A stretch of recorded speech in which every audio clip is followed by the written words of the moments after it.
உங்களுடைய யூடியூப் வீடியோக்கு வியூஸ் ஏன் கம்மியா வருதுன்னு தெரியுமா? உங்களுடைய வீடியோன்றது போர் அடிக்குது. உங்களுடைய வீடியோ போர் அடிக்குதுன்னு யூடியூப்க்கு எப்படி தெரியுதுன்னு பார்த்தீங்கன்னா, ரிட்டன்ஷன் டைம் அப்படின்னு ஒரு விஷயம் இருக்கு. இந்த ரிட்டன்ஷன் டைமை எப்படி நீங்க அதிகப்படுத்தலாம், ஏன் உங்களுடைய வீடியோ போர் அடிக்குது அப்படின்றதுக்கான விஷயங்கள் தான் இந்த வீடியோவில் நான் சொல்லியிருக்கேன். இதை நீங்க தெரிஞ்சுக்கணும் அப்படின்னா இந்த வீடியோவை ஸ்கிப் பண்ணாம கடைசி வரைக்கும் பார்க்கணும். வீடியோக்குள்ள போறதுக்கு முன்னாடி நம்ம சேனலை சப்ஸ்கிரைப் பண்ணாதவங்க சப்ஸ்கிரைப் பண்ணுங்க. யூடியூப் ரிலேட்டடான இன்ஃபர்மேஷன்ஸ் நம்ம சேனல்ல ரெகுலரா போஸ்ட் பண்ணிட்டு இருக்கோம்.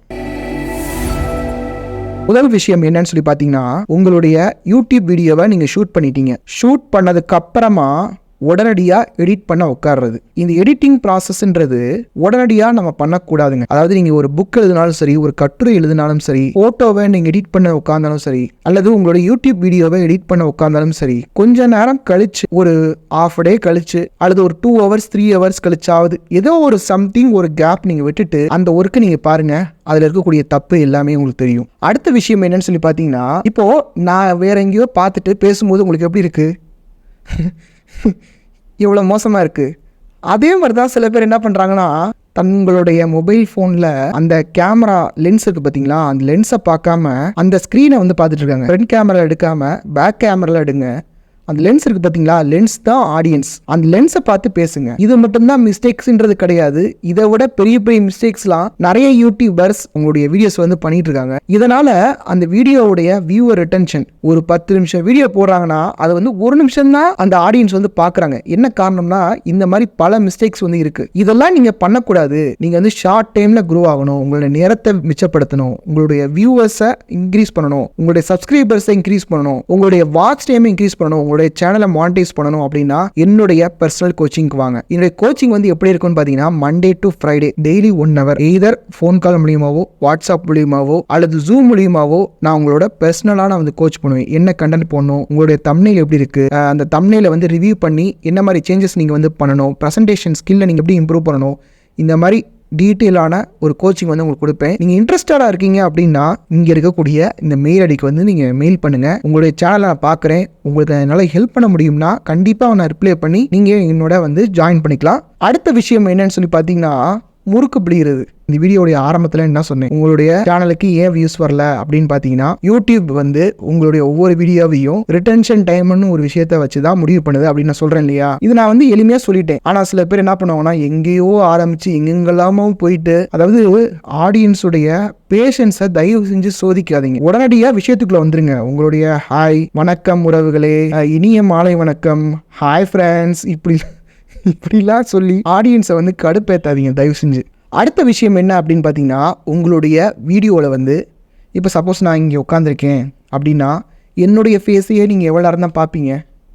அப்போது ஏதாவது ஒரு டெக்ஸ்ட்டோ இல்லை ஏதோ ஒரு விஷுவல் எலிமெண்ட்டோ நீங்கள் வந்து ஆட் பண்ணணும். இப்போ என்னுடைய வீடியோஸில் பார்த்தீங்கன்னா, நான் இந்த ஒரு குறிப்பிட்ட இடத்துக்குள்ளே தான் வந்து ஷூட் பண்ணுறேன். நான் எந்திரிச்சு வீடியோ ஷூட் பண்ணல, இல்லை வேறு ஆங்கிள்லேருந்து எடுக்கல. ஸோ என்னுடைய ஃபேஸே அவங்க பார்த்து வந்து அவங்களுக்கு போர் அடிக்கலாம் இல்லையா. அதனால் என்ன பண்ணுறேன்னா, வீடியோவை இன்ட்ரெஸ்டிங் ஆக்க ஏதாவது ஒரு டெக்ஸ்ட்டு, ஏதாவது ஒரு அனிமேஷன், ஏதாவது ஒரு ஜிஃப்பு, இல்லை ஏதாவது ஒரு ஸ்டாக் வீடியோஸ், ஏதாவது ஒரு சவுண்ட் எஃபெக்ட் நான் வந்து ஆட் பண்ணுவேன்.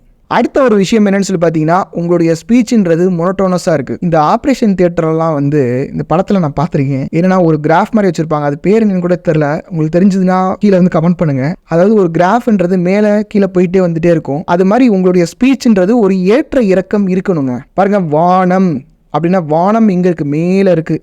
மேலேனா அந்த மேலேன்ற ஒரு வார்த்தைக்கு ஒரு ஆழம் இருக்கு இல்லையா, கீழே இருக்குங்க. அது முன்னால் அப்படி இருந்தேன் பாருங்கள், அந்த முன்னாலன்றதுக்கு ஒரு டெப்த்து நம்ம மேலே போகிறோம் இல்லையா. என்னுடைய பாடி லாங்குவேஜ் பாருங்கள், என்னுடைய ஹேண்ட் கெஸ்டர்ஸ் பாருங்கள், என்னுடைய பாஸ்ட் இப்படி இருந்தது, இப்போ நான் இப்படி இருக்கேன், ஃப்யூச்சரில் என்னுடைய லைஃப்ன்றது இப்படி இருக்க போகுது. அடுத்த விஷயம் என்னன்னு சொல்லி பார்த்தீங்கன்னா, நீங்கள் எடிட் பண்ண வீடியோவில் வந்து பெரிய பெரிய டெக்ஸ்ட்டாக போடுறது. உங்களுடைய சேனல் லோகோவை இப்போ நீங்கள் இன்ஷாட்டில் எடிட் பண்ணுறீங்க, கைன் மாஸ்டரில் எடிட் பண்ணுறீங்கன்னா அதுக்கு ஒரு வாட்டர் மார்க்கு என்னங்க எவ்வளோ வரப்போகுது, அந்த ஒரு அமௌண்ட்டை பே பண்ணி அந்த வாட்டர் மார்க் ரிமூவ் பண்ணி விடுங்க. சில பேர் அவங்களுடைய குக்கிங் வீடியோவில் வந்து sauté well, stir it for 2 minutes, add water, இதெல்லாம் வாய்ஸ்லேயே சொல்லிக்கலாம்ல, அதில் எதுக்கு நீங்கள் டெக்ஸ்ட் போட்டுட்டு. அடுத்த விஷயம் என்ன அப்படின்னு சொல்லி பார்த்தீங்கன்னா, நிறைய பேர் வந்து அவங்களுக்கு இங்கிலீஷ் வராது, ஆனால் வந்த மாதிரி அவங்க வந்து காட்டிக்குவாங்க. அது இங்கிலீஷ் பேசினா தான் ஒரு கெத்து அப்படின்னு நினச்சிக்கிறாங்க. உங்களுக்கு இங்கிலீஷ் வந்தால் நீங்கள் பேசலாம், ஒரு கேஷுவலாக உங்களுக்கு என்ன வருதோ அதை நீங்கள் பேசுங்க. ஆனால் இப்படி பேசுகிறதுனால தான் நம்மளை வந்து ஒரு பார்ஷியான ஒருத்தவங்க நினைப்பாங்க அப்படின்னு நினச்சிட்டு தயவு செஞ்சு இங்கிலீஷில் பேசாதீங்க. அதுவும் தப்பான இங்கிலீஷில் வந்து பேசாதீங்க. சில பேர் தமிழ் பற்று இருக்குன்னு சொல்லிட்டு இந்த கமெண்ட்ஸில் வந்து தமிழை கொலை பண்ணிகிட்டு இருப்பானுங்க. அந்த மாதிரி வந்து பண்ணாதீங்க தயவு செஞ்சு. அடுத்த விஷயம் என்னன்னு சொல்லி பார்த்தீங்கன்னா, உங்களுடைய வீடியோஸில் வந்து ஒரு ப்ராப்பர் லைட்டிங் வந்து இல்லைங்க. லைட்டிங் வந்து ரொம்பவே சிம்பிளுங்க. இன்றைக்கி நம்ம பிசி ஸ்ரீராம் தான் உங்கள் வீட்டுக்கு வந்து இந்த லைட்டிங்லாம் சொல்லிக் கொடுக்கணும் அப்படின்னு நினச்சிட்ருக்கீங்க. சிம்பிள். எப்படின்னா நான் அப்படி உட்காந்துருக்கேன்னா 45 டிகிரிஸில் ஒரு லைட் இருக்கணும், ஒரு லைட் சோர்ஸ் இருக்கணும். அது எந்த லைட்டு, அது அமேசான் லிங்க்கு கொடுங்க ப்ரோ இப்படிலாம் கேட்காதீங்க. 45 டிகிரியில் ஒரு டியூப் லைட் போட்டுருங்க.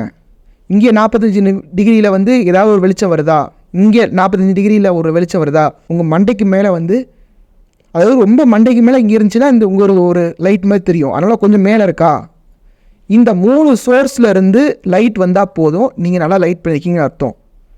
இல்லையா, இங்கே வந்து ஒரு லைட் இல்லையா, அங்கே ஒரு லைட்டை போடுங்க. ஒன்றும் இல்லை, ஒரு எலக்ட்ரிக் ஷாப் போனீங்கன்னா சின்னதாக வந்து சிஎஃப்எல் பல்ப் இருக்கும். கொஞ்சம் வயர் லென்த் எக்ஸ்ட்ரா வாங்கிட்டு அங்கே ஒரு ஸ்டாண்ட் மாதிரி ஃபிக்ஸ் பண்ணிவிட்டு அங்கே ஒரு டேபிளோ ஒரு சேராக போட்டுட்டு அங்கேருந்து லைட் வச்சுக்கோங்க.